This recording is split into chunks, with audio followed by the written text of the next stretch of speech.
keinginannya pelajarkan orang rimba kayak mana seperti mana orang rimba bagaimana caranya semua orang rimba pintar dan mikir-mikir tentang sekolah bagus untuk orang rimba supaya pintar tidak dibodohi orang desa dan tahu macam mana orang rimba yang pintar supaya dia politik program Indonesia program orang rimba akan disalingkan di program orang rimba ditandingkan program Indonesia dengan program orang rimba.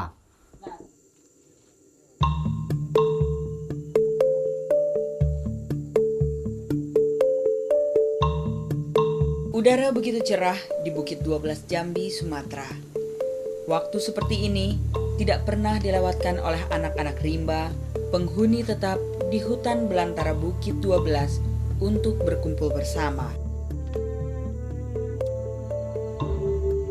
Dan hari ini, anak-anak begitu gembira ketika kakak mereka bernama Peniti Benang sudah datang dari perantauannya untuk kembali menularkan ilmu yang didapatnya dari kota. Kita belajar tambah-tambahan lagi. 12 tambah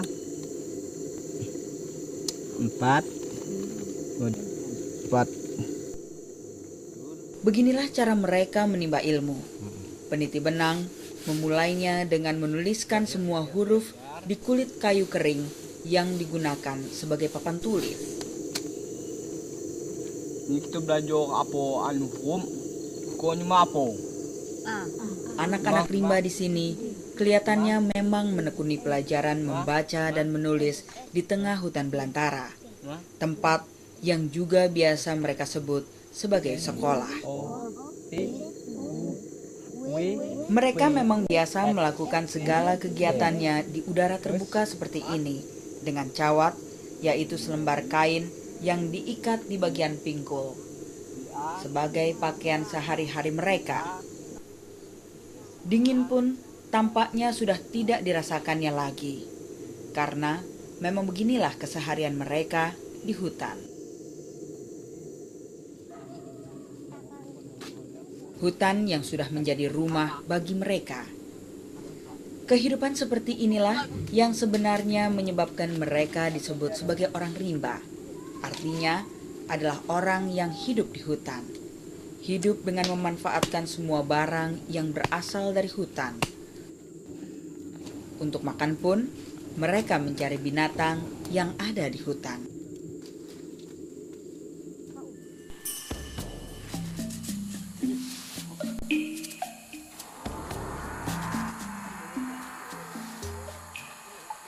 Sekarang Marimbun baru saja pulang dari sekolah.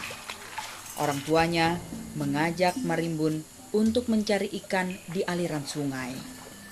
Salah satu cara yang dilakukan orang rimba untuk menangkap ikan adalah dengan menaburkan serbuk pemabuk ikan atau tuba yang didapat dari kulit kayu pohon tertentu.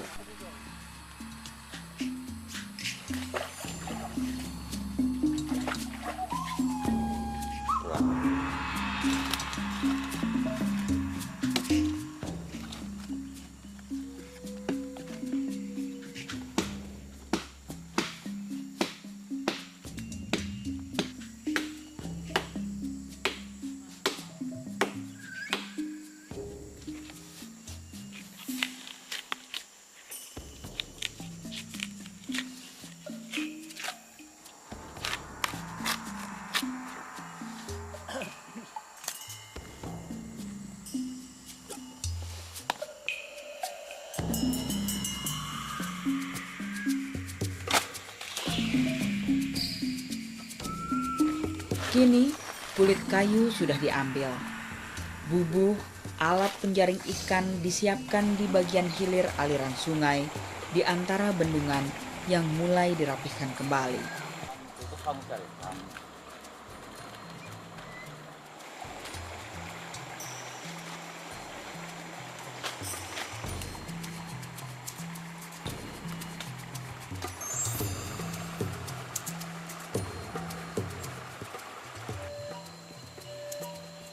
Tidak lama kemudian, serbuk bubuk kulit kayu pun ditaburkan di bagian hulu anak sungai.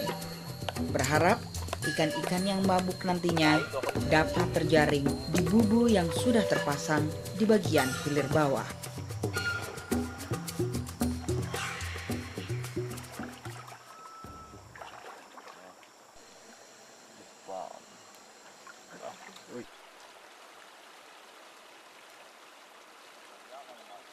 Tapi ternyata hari ini bukanlah hari yang beruntung bagi mereka.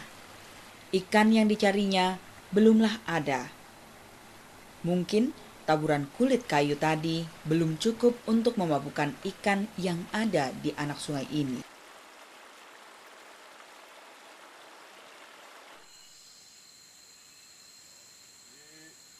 Seekor anak kura-kura yang terperangkap di bubu diberikannya kepada Marimbun.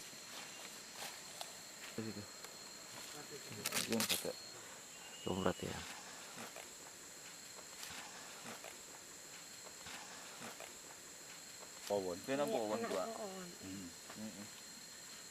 Kalau digigitnya, Kalau digigit kawana, kon budak deh.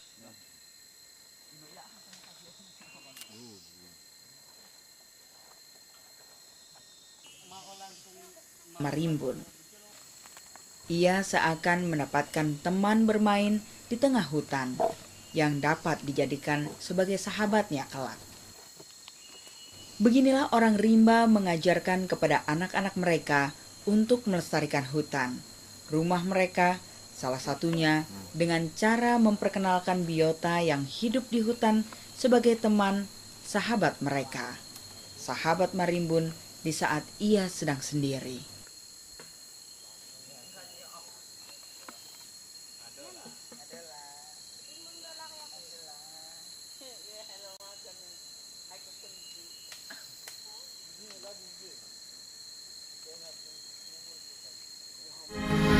Selalu ku cinta.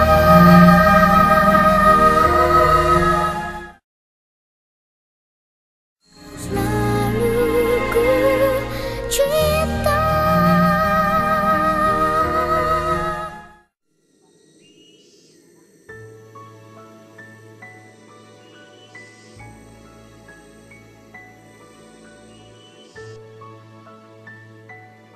Hari ini, orang rimba di wilayah Makekal Ulu Bukit 12 Jambi kedatangan tamu 3 orang peneliti dari kota. Untuk menghormati kehadirannya, peneliti benang mengambil dedaunan untuk dijadikan atap pondok tempat tinggal mereka. Pondok yang sama dengan rumah tinggal orang rimba di sini. Halim, Rapi'i, dan Suryadi memang kerap berkunjung ke sini. Bertamu untuk dapat membantu segala keperluan orang rimba yang tinggal di pedalaman hutan. Ini dilakukan oleh para peneliti karena sebenarnya orang rimba mempunyai sifat yang sangat tertutup. Mereka tidak mau berhubungan dengan dunia luar selain orang yang tinggal di dalam hutan. Sehingga segala perkembangan yang ada di luar hutan biasanya diketahui hanya melalui perantara para peneliti ini. Larangan-larangan untuk bertemu dengan orang kota sebenarnya dilakukan oleh orang rimba karena aturan adat yang berlaku di antara mereka harus dipatuhinya. Orang kota, menurut mereka, dapat membahayakan kelangsungan hidup orang rimba. Mereka takut jika mereka sudah berhubungan dengan dunia di luar hutan, orang rimba akan meninggalkan hutan sebagai rumah tinggal mereka. Atau hutan yang selama ini menghidupi mereka bisa dirusak oleh pengaruh orang-orang di luar orang rimba. Tapi semua kekhawatiran itu tidaklah benar. Para peneliti ini mencoba untuk menjelaskan bagaimana pentingnya mereka berteman dengan orang kota. Dan itu pun sebenarnya bisa dilakukan tanpa harus curiga akan kerusakan hutan yang dimilikinya. Asalkan mereka tetap mau menjaga keutuhan hutan dan kehidupan yang ada di dalam. Sehat artinya. Bahkan sebenarnya dengan kehadiran para peneliti ini, keperluan hidup mereka seperti kesehatan dapat diperhatikan.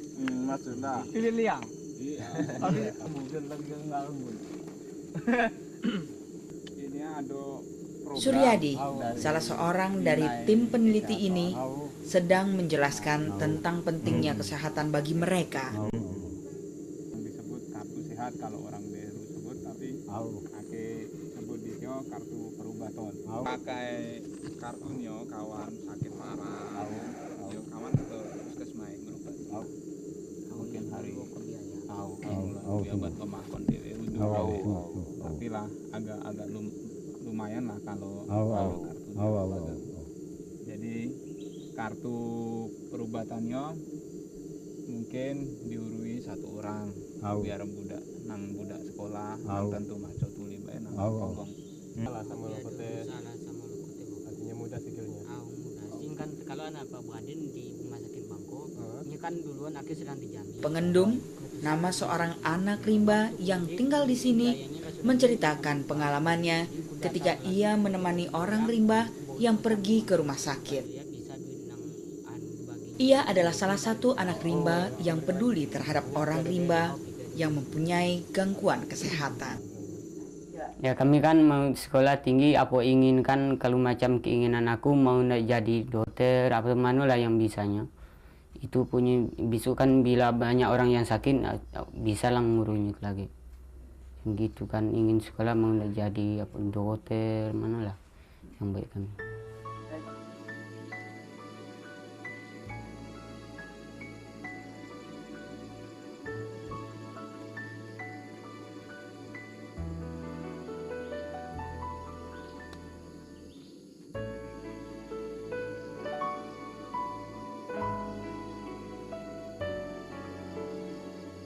Kini, saatnya pengendum mengantar warga yang ingin berobat ke puskesmas.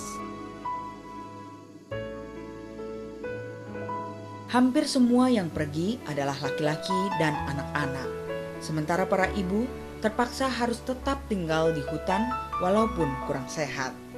Adat orang rimba melarang keras para ibu keluar dari hutan dan berhubungan dengan orang kota.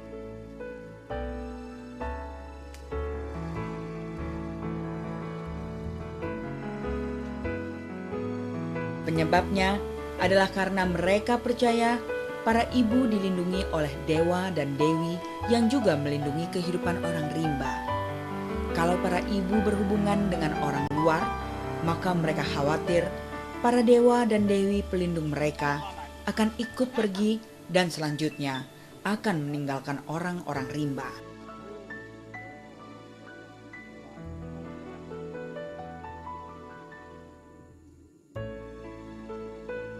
Tapi hal itu bisa saja dibolehkan bagi ibu-ibu yang mengalami penderitaan kesehatan sudah parah atau nenek-nenek seperti ini yang sudah mengidap demam hampir 3 minggu di hutan.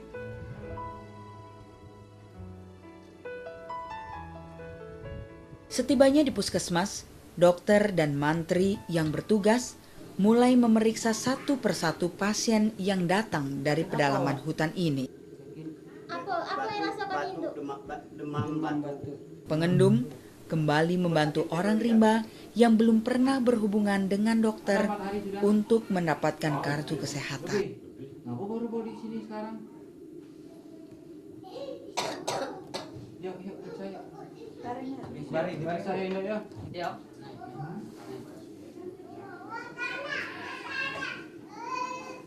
Ya, tidur sini kepalanya. Ya, baring. Ya. Ada batu. Dengan tekun, ia mendampinginya sampai dokter selesai memeriksa keluarganya.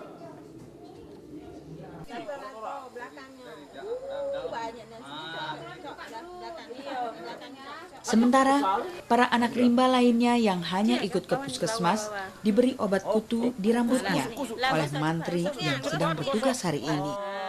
Lagi dari bawahnya. Macam itu. Lagi. Anak-anak rimba yang hidup di tengah hutan memang tidak memotong rambutnya hingga mereka menginjak remaja. Itu hanya karena kebiasaan saja yang mereka ikuti dari kakak-kakaknya. Sehingga tidak heran jika dengan rambut yang panjang dan tidak tersisir, ditambah lagi dengan jarang mandi, kutu yang bersarang di rambutnya akan mengganggu kenyamanan. Nah wes, nanti jangan dibuka yo. Potongan. Samping.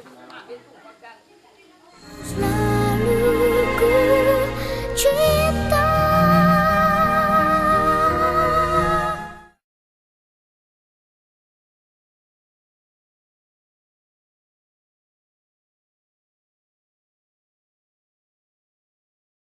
Selalu ku cinta. Mindo balang meriang sa yo bumi musuh mi lelang hanato lelang sudah lau untuk nasib sudah lana nasib lelang kami to lelang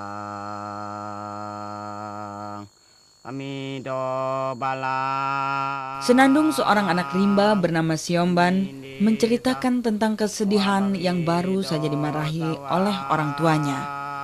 Karena ia ingin merantau ke kota untuk mengikuti jejak teman-temannya, peniti benang dan pengendum, guru sukarela dan pendamping kesehatan bagi orang rimba.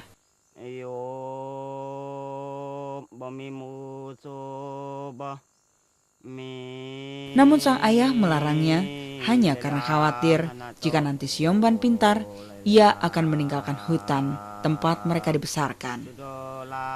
Kekhawatirannya sebenarnya memang beralasan karena sang ayah adalah pemimpin orang rimba yang tinggal berkelompok di dalam hutan. Pemimpin yang disebut Temenggung Mira, ayah Siomban. Tapi bayangannya ketika Siomban sedang memperhatikan peniti benang yang menularkan ilmunya di sekolah anak-anak tidak membuatnya putus asa, walaupun sang ayah melarangnya untuk merantau. Ia tetap memutuskan untuk pergi ke kota mengikuti jejak teman-temannya.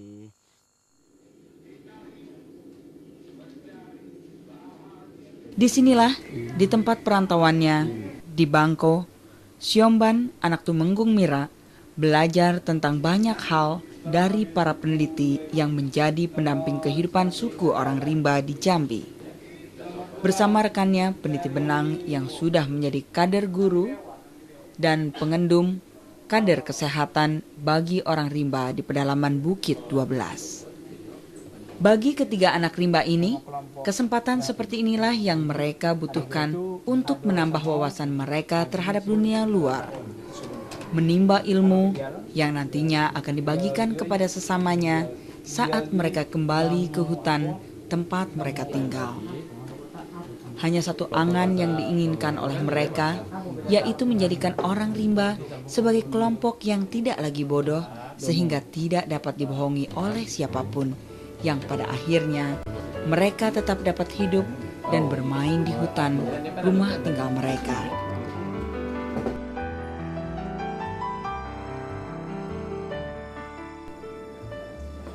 Selama tinggal di Bangko, pengendum menyempatkan diri untuk menengok istri seorang temenggung lainnya yang baru saja dioperasi. Ibu ini hampir tidak pernah berhubungan dengan orang di luar hutan.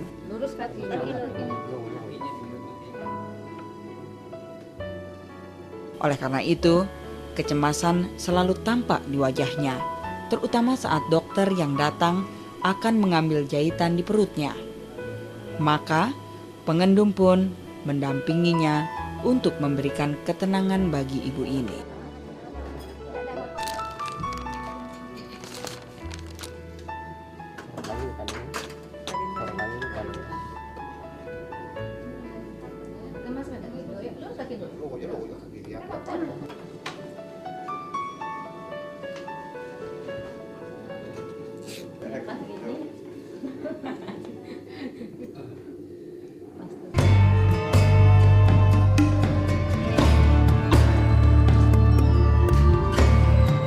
Kini ketiganya berencana akan kembali ke hutan, membeli sejumlah kebutuhan belajar mengajar di toko buku untuk sekolah anak-anak rimba di tengah hutan.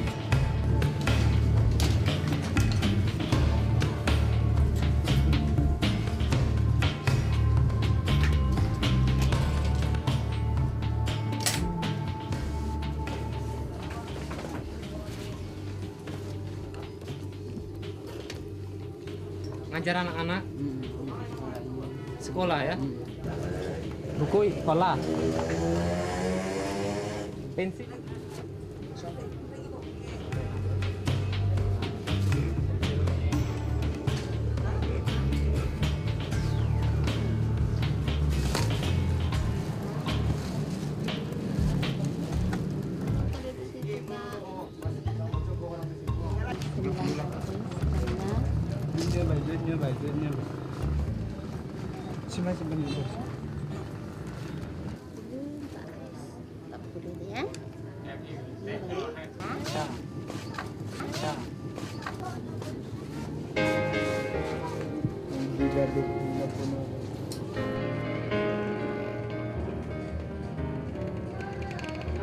Dalam perjalanan pulang, pengendum menyempatkan dirinya untuk membeli alas kaki.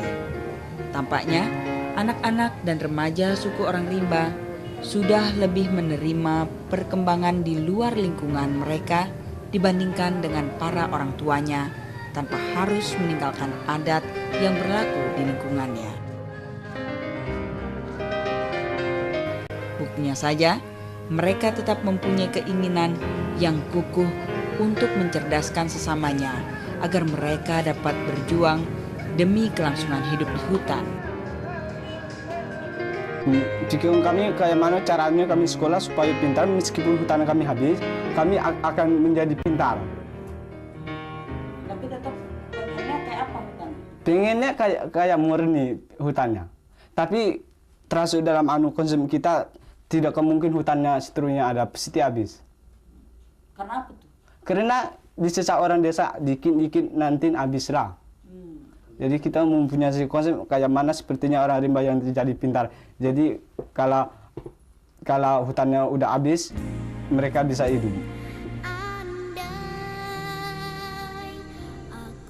Sampailah mereka di pedalaman hutan. Peniti benang kembali berperan sebagai guru bagi sesamanya, masih di tempat yang sama, untuk menggapai sebuah angan yang sama di antara mereka, menjadi pintar.